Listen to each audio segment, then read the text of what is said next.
Bonjour à tous et à toutes. Méditer au quotidien du vénérable Inepola Gunaratana, chapitre 11.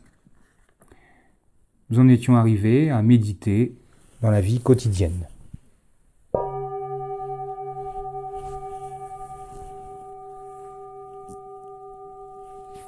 Je reprends un petit paragraphe du chapitre précédent pour bien nous remettre dans le bain. Si nous cultivons spécifiquement la conscience non duelle en posture assise, dans un endroit calme, c'est parce que c'est plus facile. Méditer en mouvement est plus difficile. Méditer au milieu d'une activité bruyante et rapide l'est encore plus.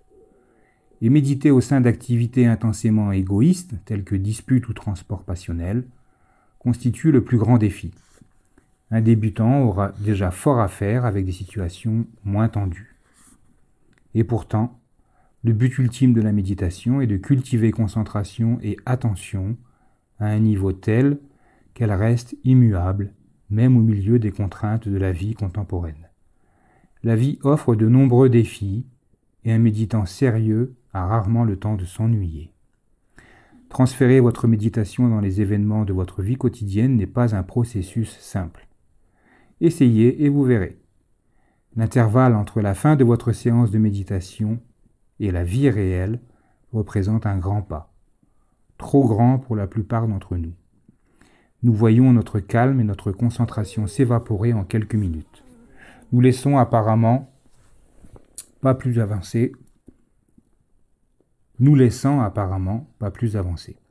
Afin de faciliter ce passage, les bouddhistes, au long des siècles, ont développé une série d'exercices qui rendent la transition plus douce. Ils prennent le grand pas et le divisent en plusieurs petits pas qui peuvent être pratiqués séparément. Méditer en marchant. Notre existence quotidienne est pleine de mouvements et d'activités. Rester assis sans bouger pendant des heures est l'opposé de la vie normale. Les états de clarté et de tranquillité que nous cultivons dans une totale absence de mouvement tendent à se dissoudre dès que nous bougeons. Nous avons donc besoin d'un exercice permettant d'effectuer la transition pour apprendre l'art de rester calme et conscient au sein du mouvement. La méditation en marchant aide à établir cette transition entre le repos statique et la vie de tous les jours. Elle est souvent utilisée en alternance avec la méditation assise et particulièrement utile dans les cas où vous êtes extrêmement agité. 1 heure de méditation en marchant vous fera souvent épuiser votre agitation tout en vous apportant une grande dose de clarté. Il est alors possible de passer à la méditation assise avec un meilleur profit. La pratique bouddhiste classique recommande d'effectuer de fréquentes retraites pour compléter le travail quotidien assis. Elle consiste en une période consacrée exclusivement à la méditation. Pour les laïcs, des durées d'1 à 2 jours sont habituelles. Les méditants confirmés, dans une situation monastique, peuvent passer 1 mois à ne rien faire d'autre. Mais cela représente une astreinte importante pour l'esprit comme pour le corps. À moins d'avoir plusieurs années de pratique, il y a une limite quant à la durée pendant laquelle vous pouvez conserver la posture assise avec profit. 10 heures entières produiront, chez la plupart des débutants, un état de souffrance excédant de loin leur capacité de concentration. Une retraite profitable sera donc conduite en y incorporant quelques changements de posture. Le schéma habituel consiste à alterner des périodes de méditation assise et en marchant d'1 heure chacune, avec de courtes pauses entre les deux. Pour pratiquer la méditation en marchant, vous avez besoin d'un espace permettant d'effectuer 5 à 10 pas en ligne droite. Vous allez faire des allers et retours très lentement et, aux yeux de la plupart des Occidentaux, vous aurez l'air un peu bizarre et coupé de la réalité. Ce n'est donc pas un exercice à effectuer en public, car il attirera une attention excessive. Choisissez un endroit isolé. Les instructions sont simples. Commencez à une extrémité de l'endroit choisi. Restez d'abord debout, immobile, pendant 1 minute en étant attentif. Vous pouvez tenir vos bras dans n'importe quelle position confortable. Devant, dans le dos, sur les côtés. Ensuite, en inspirant, levez le talon d'un des pieds. En expirant, laissez ce pied reposer simplement sur les orteils. Pendant l'inspiration suivante, levez ce pied et avancez-le. Puis en expirant, abaissez-le et posez-le au sol. Faites ensuite de même avec l'autre pied. Marchez ainsi très lentement jusqu'au bout de votre espace. Et là, restez debout, immobile et attentif pendant 1 minute. Tournez ensuite sur vous-même très lentement et restez de nouveau immobile pendant 1 minute avant de marcher en sens inverse. De la même manière que précédemment, continuez ainsi. Gardez la tête droite et relaxez le cou et les épaules. Gardez les yeux ouverts pour conserver l'équilibre, mais ne regardez rien en particulier. Marchez naturellement, aussi lentement que cela demeure confortable, et ne portez aucune attention alentour. Observez les tensions qui se produisent dans le corps et relâchez-les aussitôt que vous les remarquez. Ne faites aucun effort particulier pour être gracieux. Ne cherchez pas à avoir un pas élégant. Il ne s'agit pas d'un exercice de culture physique ni d'une danse. Il s'agit d'une pratique de conscience. Votre objectif est d'arriver à un éveil total, à une sensibilité plus élevée et à une expérience complète du mouvement de la marche. Placez toute votre attention sur les sensations provenant des pieds et des jambes. Essayez d'enregistrer autant d'informations que possible sur chaque pied en mouvement. Plongez dans la pure sensation de la marche et observez chaque nuance subtile du mouvement. Ressentez vos muscles un par un à mesure qu'ils bougent. Observez chaque modification des sensations tactiles à mesure que le pied se pose sur le sol et s'en détache ensuite. Remarquez comment ces mouvements apparemment continus sont en fait composés d'une succession de petites saccades. Essayez de n'en rien manquer. Afin de développer votre sensibilité, remarquez bien la décomposition du mouvement en plusieurs éléments distincts. Chaque pied passe par une élévation, un mouvement en avant, puis une descente. Chaque élément comporte un début, un milieu et une fin. Afin de vous accorder à cette série de mouvements, vous pouvez en prendre mentalement note explicitement. Notez mentalement, lever, avancer, baisser, toucher, appuyer, etc. C'est un moyen pour vous entraîner à bien connaître la séquence des mouvements pour être sûr de n'en manquer aucun. À mesure que vous deviendrez de plus en plus conscient de la multitude d'événements qui se produisent, vous n'aurez plus de temps pour les mots. Vous vous retrouverez immergé dans une conscience fluide, sans rupture du mouvement. Vos pieds deviendront votre unique univers. Et si votre mental s'en échappe, notez la distraction de la manière habituelle, puis revenez à la marche. Ne regardez pas vos pieds et ne commencez pas à aller et venir en observant une image mentale de vos pieds et de vos jambes. Ne pensez pas, sentez simplement. Vous n'avez rien à faire du concept de pied ni d'image. Simplement enregistrez les sensations qui se produisent. Au début, vous aurez peut-être quelques difficultés d'équilibre. Vous utilisez en effet les muscles des jambes d'une manière nouvelle et une période d'apprentissage est normale. Si vous constatez l'apparition de frustrations, notez-les simplement et laissez-les partir. La marche Vipassana est destinée à immerger votre conscience dans des sensations simples et à le faire de manière si complète que tout le reste est repoussé à l'extérieur. Il n'y a là aucune place pour les pensées ni les émotions. Il n'y a pas de temps pour saisir puis figer les sensations en une série de concepts. Il n'y a aucunement besoin d'un sens de soi. Seul existe le flot des sensations tactiles et kinesthésiques, un flux sans fin et constamment changeant d'expérience pure. Ainsi, nous apprenons à nous échapper dans la réalité plutôt qu'à la fuir. Quelles que soient les intuitions qui nous viennent, elles sont applicables au reste de notre vie. Posture.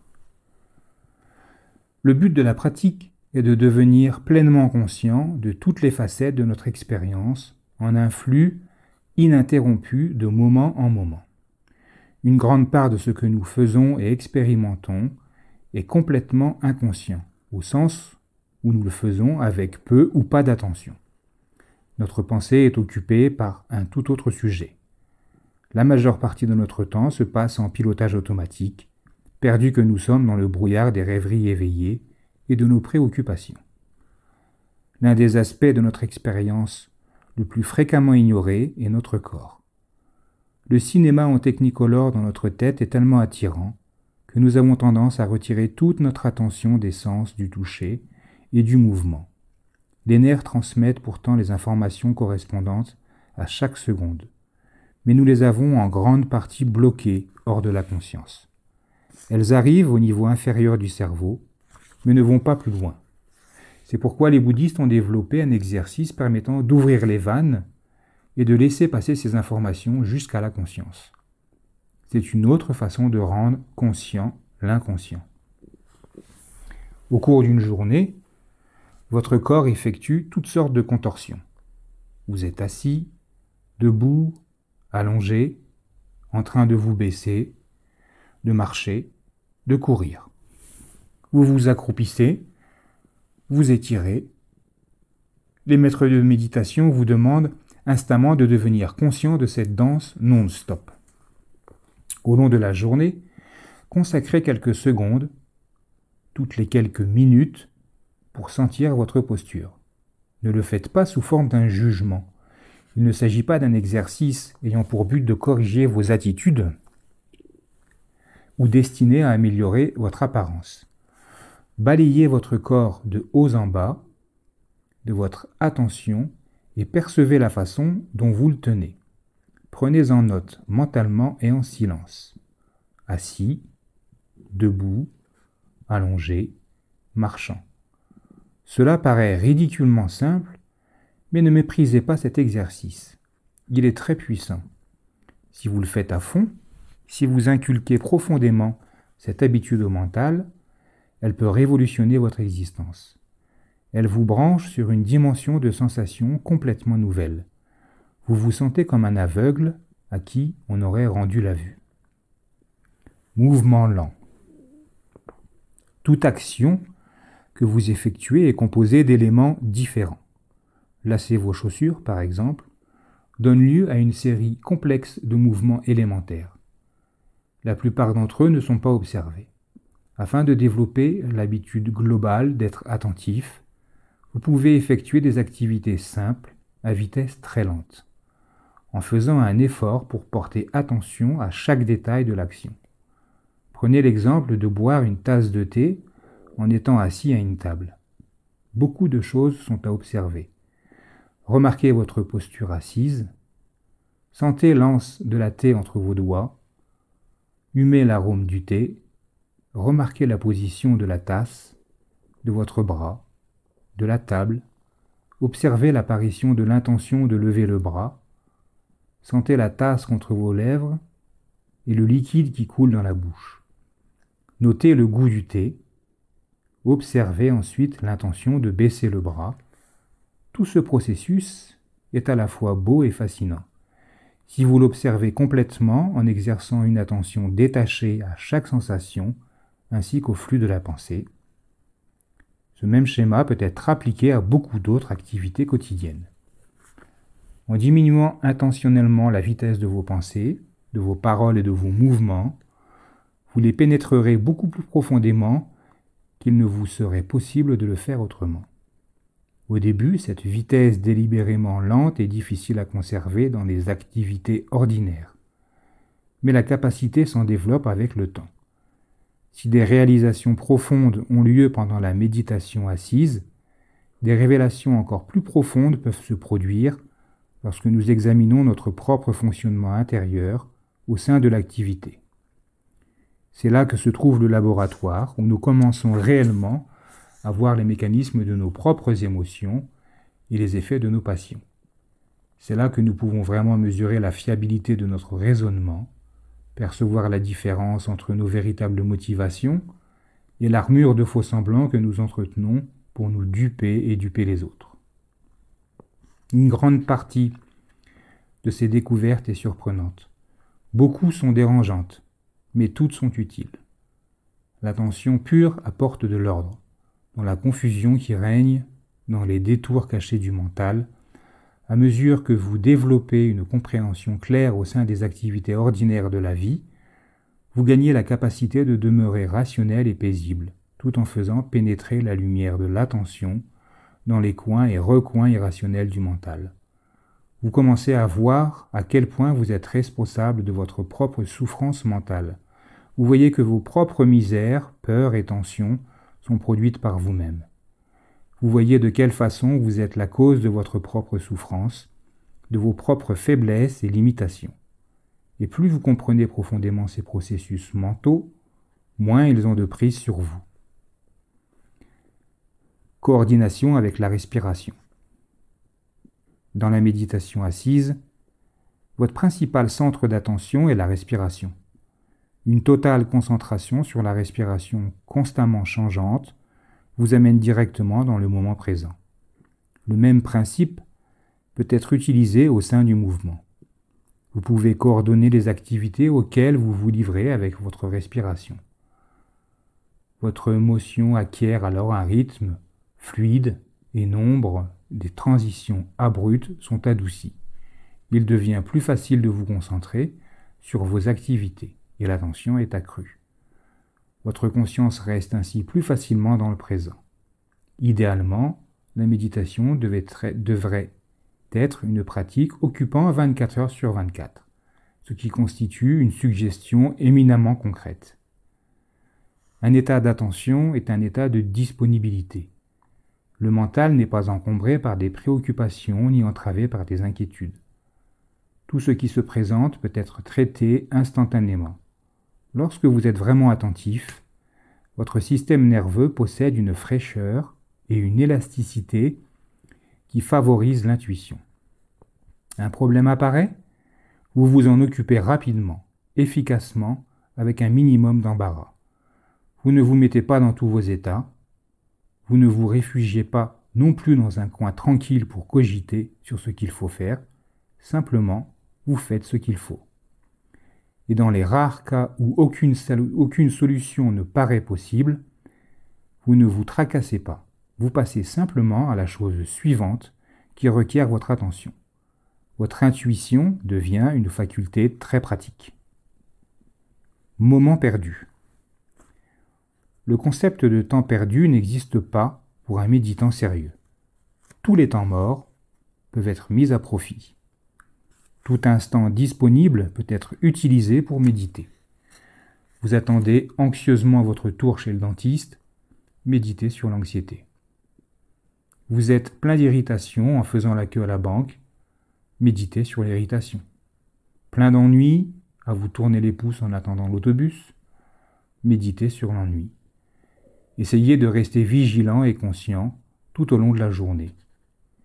D'être attentif à ce qui est en train de se passer en ce moment même, si c'est quelque chose d'extrêmement ennuyeux.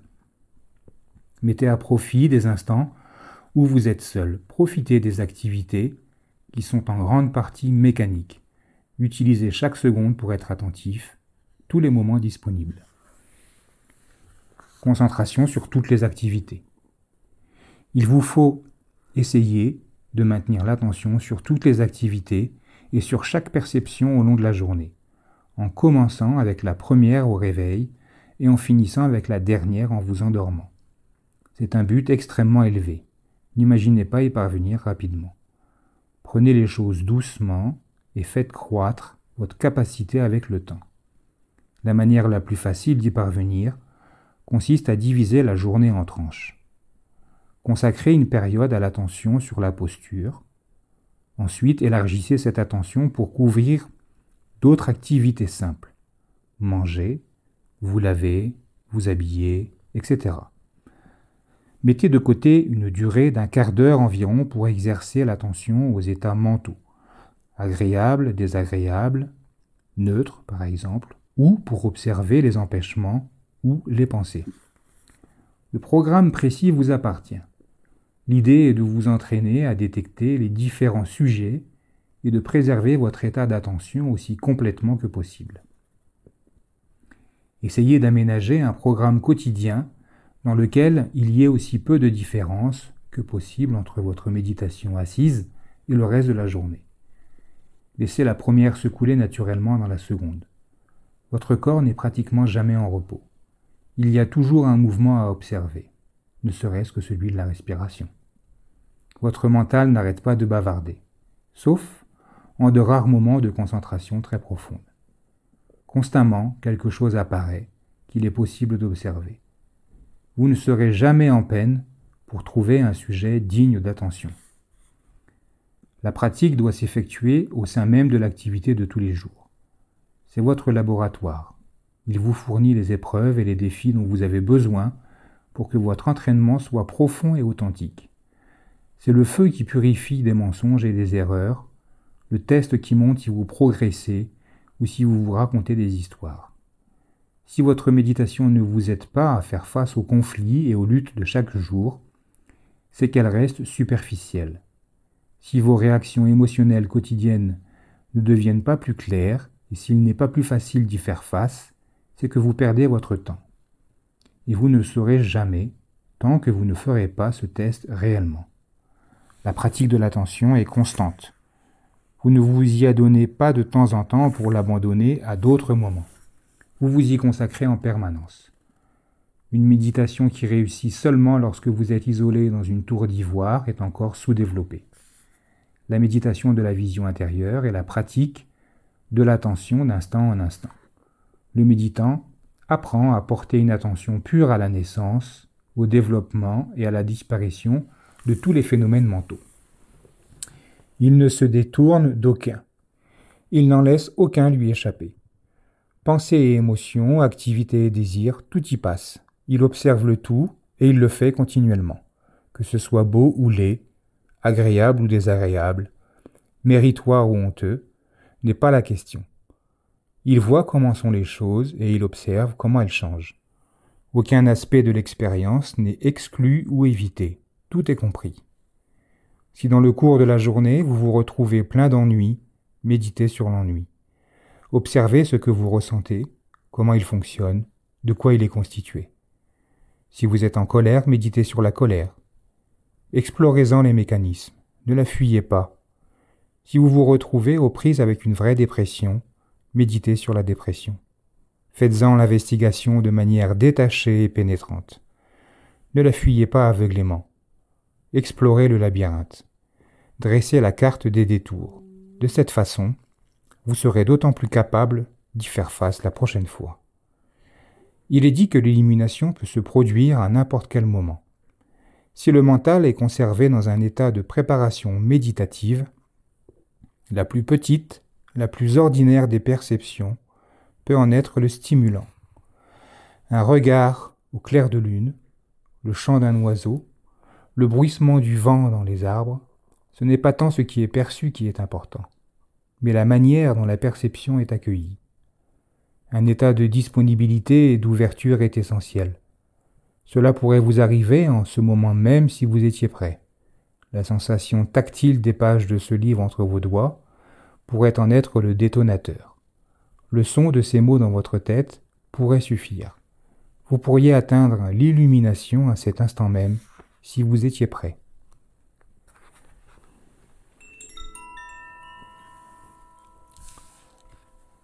Que pouvez-vous attendre de votre méditation ? Vous pouvez espérer certains bienfaits de votre méditation. Les premiers sont d'ordre pratique, des choses ordinaires, les derniers profondément transcendants. Ils vont du plus simple au plus sublime. Nous allons en énumérer quelques-uns. Votre propre entraînement vous les fera connaître directement. Votre propre expérience est l'essentiel. Les empêchements que nous appelons aussi souillures sont plus que de simples habitudes mentales. Ils constituent les manifestations primordiales du mécanisme de l'ego. Le sens de l'ego est essentiellement un sentiment de séparation. La perception d'une distance entre ce que nous appelons « moi » et ce que nous appelons « autre » Cette perception n'est maintenue que si elle est constamment exercée et les empêchements constituent cet exercice. L'avidité et le désir sont des essais pour profiter de tout cela. La haine et l'aversion, des efforts pour mettre une plus grande distance entre tout cela et moi. Toutes les souillures proviennent de la perception d'une barrière entre moi et le reste. Et toutes renforcent cette perception chaque fois qu'elle s'exerce. L'attention perçoit les choses profondément et avec une grande clarté. Elle amène votre attention à la racine même des souillures et met leur mécanisme à nu. Elle voit leurs effets. Elle ne peut être trompée. Une fois que vous avez clairement vu ce qu'est la convoitise, ce qu'elle vous fait, ainsi qu'aux autres, vous cessez tout simplement de vous y engager. Lorsqu'un enfant se brûle les doigts à un poêle brûlant, vous n'avez pas besoin de lui dire de les retirer. Il le fait instinctivement. Il existe dans le système nerveux un mécanisme réflexe dont le fonctionnement est plus rapide que celui de la pensée. Quand l'enfant perçoit la sensation de la chaleur et commence à pleurer, la main a déjà été enlevée de la source de la douleur. L'attention fonctionne en grande partie de la même manière. Elle est silencieuse, spontanée et totalement efficace. Une attention claire empêche le développement des empêchements. Une attention constante les éteint. Ainsi, à mesure qu'elle se développe, les murs mêmes de l'ego sont détruits. Les désirs diminuent, la défensive et la rigidité décroissent. Vous devenez plus ouvert, plus tolérant, plus souple. Vous apprenez à partager votre bienveillance. Par tradition, les bouddhistes se retiennent de parler de la nature ultime des êtres humains. Ceux qui acceptent de s'exprimer disent habituellement que notre essence ultime ou nature de Bouddha est pure, sainte et bonne de manière inhérente. La seule raison qui fasse que nous paraissons ne pas être ainsi est que notre expérience de cette nature ultime est entravée, bloquée comme de l'eau derrière une digue. Les empêchements constituent les briques de cette digue. À mesure que l'attention les dissout, des trous sont percés dans la digue. La compassion et une joie pleine de sympathie s'expriment librement. À mesure que l'attention se développe, votre expérience entière se transforme. Votre sentiment d'être vivant, la sensation d'être conscient, devient lucide et précise, et non un simple arrière-plan, à peine perçu derrière vos préoccupations. C'est un fait constamment clair. Chaque moment qui passe se détache. Les instants ne se dissolvent plus en un flou mal perçu. Rien n'est négligé ni sans considération. Aucune expérience n'est cataloguée, juste ordinaire. Tout est lumineux et spécial. Vous arrêtez de ranger vos expériences dans les compartiments du mental, de leur mettre une étiquette. Les descriptions, les interprétations sont abandonnées. Vous accordez à chaque instant la possibilité d'exister à part entière. Et vous écoutez attentivement ce qu'il a à dire, comme si vous l'entendiez pour la toute première fois. Lorsque votre méditation devient vraiment puissante, elle devient également constante. Vous observez avec l'attention pure à la fois la respiration et chaque phénomène mental. Vous vous sentez de plus en plus stable, de plus en plus ancré dans l'expérience nue et simple d'une existence qui s'écoule de moment en moment. Une fois votre mental libéré des pensées, il devient clairement éveillé et au repos dans une conscience totalement simple. Cet éveil ne peut être décrit de manière adéquate. Les mots n'y suffisent pas. Il peut uniquement être vécu. La respiration cesse d'être seulement la respiration. Elle n'est plus limitée au concept statique et familier que vous en aviez. Vous ne la voyez plus sous forme d'une simple succession d'inspiration et d'expiration. Il ne s'agit plus d'une expérience insignifiante et monotone. Elle devient un phénomène vivant, changeant, fascinant. Elle n'est plus perçue comme un phénomène se produisant dans le temps. Elle est perçue comme étant l'instant présent lui-même. Le temps apparaît comme un concept, non comme une réalité expérimentale. Il s'agit d'une présence éveillée, simplifiée, élémentaire, débarrassée de tout l'accessoire ancré dans le flux vivant du présent et marqué par un sentiment prononcé de réalité. De manière absolue, vous savez que c'est réel, plus réel que tout ce que vous aviez jamais connu. Une fois cette perception établie avec une absolue certitude, vous disposez d'un nouvel étalon, d'un critère pour jauger toute votre expérience. Vous voyez clairement les moments où vous participez aux phénomènes purs et ceux où vous les perturbez par des attitudes mentales. Vous vous observez en train de déformer la réalité par des commentaires, des images périmées, des opinions personnelles. Et vous savez ce que vous faites pendant que vous le faites. Vous devenez de plus en plus sensible à la manière dont vous manquez la véritable réalité et vous gravitez vers une perspective purement objective, n'ajoutant ni ne soustrayant rien à ce qui est. Vous devenez très perspicace. De ce point privilégié, tout est vu avec clarté. Les innombrables activités du corps et du mental ressortent avec une lumineuse précision. Vous êtes attentif aux incessants mouvements d'apparition et d'extinction de la respiration, au flux sans fin des sensations corporelles et des mouvements. Vous scrutez la succession rapide des pensées et des émotions et vous êtes sensible au rythme qui fait écho à la marche régulière du temps. Et au milieu de cet incessant mouvement, il n'existe aucun observateur, seulement l'observation. Dans cet état de perception, rien ne demeure semblable pendant 2 moments consécutifs. Tout est en constante transformation. Toutes choses naissent, vieillissent et meurent. Il n'y a aucune exception. Vous vous éveillez aux incessants changements de votre propre vie. Vous regardez autour de vous et voyez tout dans un état de flux, tout, absolument tout. Tout apparaît et disparaît, s'intensifie puis décroît, vient à l'existence puis disparaît. Toute la vie, chaque partie de celle-ci, depuis l'infinitésimal jusqu'à l'océan, est constamment en mouvement. Vous percevez l'univers sous forme d'une grande rivière d'expérience en train de s'écouler. Vos possessions les plus chères sont en voie de disparition, tout comme votre propre vie. Et pourtant, cette impermanence n'est pas un motif de chagrin. Vous restez là, pétrifié, ouvrant de grands yeux devant cette incessante activité.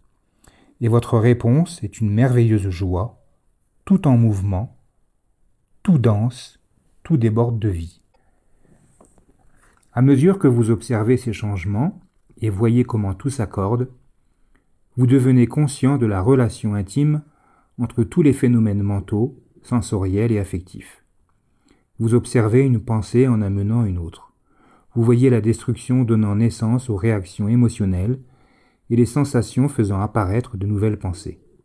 Actions, pensées, sensations, désirs, vous les voyez tous, intimement liés en un fin tissu de causes et d'effets. Vous observez l'apparition des expériences plaisantes et leur disparition, et vous voyez qu'elles ne durent jamais. Vous observez la douleur qui fait irruption sans y être invité, et votre combat plein d'anxiété pour la rejeter. Et vous vous voyez échouer, et tout se produit et se reproduit encore et encore, pendant que vous restez tranquillement en retrait à tout observer. Issue de ce vivant laboratoire s'élève une conclusion intérieure irréfutable. Vous voyez que votre vie est marquée par le désappointement et la frustration. Et leur source est claire. Ces réactions proviennent de votre propre incapacité à obtenir ce que vous voulez, de votre peur de perdre ce que vous avez acquis, de votre habitude de n'être jamais satisfait de ce qui est vôtre. Et maintenant, il ne s'agit plus de théorie. Vous voyez par vous-même et vous vous rendez compte que c'est la réalité. Vous percevez votre propre peur, votre propre insécurité fondamentale en face de la vie et de la mort. C'est une profonde tension qui descend jusqu'à la racine, de la pensée et fait de la vie entière un combat. Vous vous observez en train de tâtonner, recherchant fiévreusement un sol fiable et solide. Vous vous voyez sans cesse à la poursuite de quelque chose, quoi que ce soit, auquel vous puissiez vous agripper au milieu des sables mouvements, et vous voyez que c'est impossible, car il n'y a rien qui ne soit changeant. Vous voyez la douleur qui naît, de la perte et le chagrin. Vous vous observez en train de vous adapter sans cesse par obligation, jour après jour, à de pénibles changements dans votre existence ordinaire. Vous êtes témoin des tensions et des conflits inhérents au processus même de l'existence, et vous voyez à quel point la plupart de vos préoccupations demeurent superficielles. Vous observez les progrès de la douleur, de la maladie, de la vieillesse et de la mort. Vous apprenez à vous émerveiller que toutes ces choses horribles ne soient pas effrayantes du tout. Elles sont simplement la réalité. À travers cette étude intensive des aspects négatifs de votre existence, vous acquérez une profonde connaissance de dukkha, la nature insatisfaisante de l'existence. Vous commencez à percevoir dukkha à tous les niveaux de la vie, humaine, depuis les plus évidents jusqu'aux plus cachés. Vous voyez de quelle manière la souffrance suit inévitablement dans le sillage de l'attachement, comment aussitôt que vous vous emparez de quoi que ce soit, elle survient immanquablement. Une fois pleinement instruit de la dynamique du désir, vous y êtes sensibilisé. Vous voyez où et quand il apparaît et quand il vous affecte. Vous le voyez à l'œuvre encore et encore, se manifestant par tous les canaux sensoriels, prenant contrôle du mental et faisant de la conscience son esclave. Au milieu de chaque expérience plaisante, vous observez l'action de votre propre avidité et de votre attachement. Au milieu des expériences déplaisantes, vous observez une très puissante résistance s'emparer de vous. Vous n'obstruez pas ces phénomènes, vous les observez simplement. Vous les voyez comme étant la matière même de la pensée humaine. Vous recherchez cette chose que vous appelez « moi », mais ce que vous trouvez est un corps physique et la façon dont vous êtes identifié à ce sac de chair et d'os. Vous allez plus loin et vous trouvez toutes sortes de phénomènes mentaux, émotions, schémas de pensée, opinions. Vous voyez comment vous vous identifiez à chacun d'eux. Vous vous observez en train d'être possessif, protecteur, sur la défensive, à propos de toutes ces choses pitoyables, et vous voyez à quel point c'est une folie. Cherchant constamment après vous-même, vous poursuivez intensément votre investigation de tous ces éléments. Matière physique, sensations corporelles, émotions, pensées, qui continuent leur danse incessante, pendant que vous les pénétrez, en examinez chaque coin et recoin. Vous ne trouverez rien dans cette collection de phénomènes mentaux, dans ce flux sans fin d'expériences changeantes, vous ne découvrez rien d'autre que d'innombrables processus impersonnels, causés ou conditionnés par des processus antérieurs. Il n'y a pas de soi statique à trouver. Ce ne sont que des processus. Vous trouvez des pensées, mais pas de penseurs. Des émotions et des désirs, mais personne pour les avoir. La maison est vide. Personne ne l'occupe. À ce point, votre sens de vous-même se modifie. Vous commencez à vous regarder comme une photographie sur une page de journal. Si vous la regardez à la façon habituelle, vous voyez une image bien définie. Mais si vous prenez une loupe, elle devient une multitude de points formant une configuration complexe. De même, sous l'œil intensément pénétrant de l'attention, le sens d'un soi, d'un je ou d'être perd de sa solidité et se dissout. Il arrive un moment où, dans la méditation de la vision intérieure, les trois caractéristiques de l'existence, impermanence, souffrance et absence de soi, font irruption avec une force déchirant les concepts. Vous vivez intensément l'expérience de l'impermanence de la vie, la nature de souffrance de l'existence humaine et la vérité de l'absence de soi. Vous faites l'expérience de ces choses d'une manière si vivante que vous vous éveillez soudainement à l'absolue futilité du désir de l'attachement et de la résistance. Dans la clarté et la pureté de ce moment profond, la conscience est transformée. Le concept de soi s'évapore. Tout ce qui reste est une infinité de phénomènes impersonnels, interdépendants et conditionnés, sans cesse changeants. Le désir est éteint et un grand fardeau est enlevé. Seul reste un flux sans effort, sans aucune trace de résistance ou de tension. Seule demeure la paix. Et le Nibbana béni, l'incré est réalisé. Fin de l'avant-dernier chapitre de Méditer au quotidien du vénérable Enepola Gunaratana. S'en suivra le dernier chapitre, post-scriptum, le pouvoir de l'amitié et bienveillance. En vous souhaitant de nombreuses et belles méditations, je vous dis à bientôt.